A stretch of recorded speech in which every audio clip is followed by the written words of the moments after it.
കേരളത്തിൽ എവിടെയാണ് നാവിക അക്കാദമി സ്ഥിതി ചെയ്യുന്നത്? ഏഴിമല. ഏതാണ് സുഗന്ധവ്യഞ്ജനങ്ങളുടെ റാണി? ഏലം. ട്രഞ്ച് എന്ന യുദ്ധനോവൽ എഴുതിയതാരാണ്? ഏകലവ്യൻ. കേരളത്തിലെ ഏറ്റവും വലിയ താലൂക്ക്? ഏറനാട്. ചലച്ചിത്ര പിന്നണി ഗായകൻ പി ജയചന്ദ്രൻ്റെ ആത്മകഥയുടെ പേരെന്ത്? ഏകാന്തപഥികൻ ഞാൻ.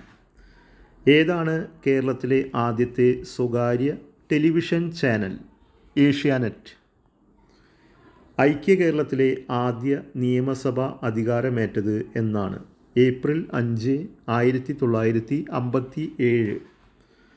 വന്യമൃഗങ്ങളിൽ നിന്ന് രക്ഷ നേടാനും പരിസരം വീക്ഷിക്കാനും വനങ്ങളിലെ മരങ്ങൾക്ക് മുകളിൽ കെട്ടിയുണ്ടാക്കുന്ന കൂടാരങ്ങൾക്ക് എന്താണ് പേര്?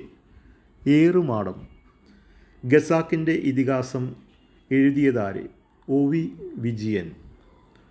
ആഷാ മേനോന് നല്ല ഗായികയ്ക്കുള്ള അവാർഡ് നേടിക്കൊടുത്ത ആരാദ്യം പറയും എന്ന ഗാനം രചിച്ചത് ആരാണ്? ഒ. വി. ഉഷ. ഏറ്റവും നല്ല പരിസ്ഥിതി ചിത്രത്തിനുള്ള 2000 ആണ്ടിലെ അവാർഡ് നേടിയത് ഏത് ചിത്രം? ഒരു ചെറുപുഞ്ചിരി.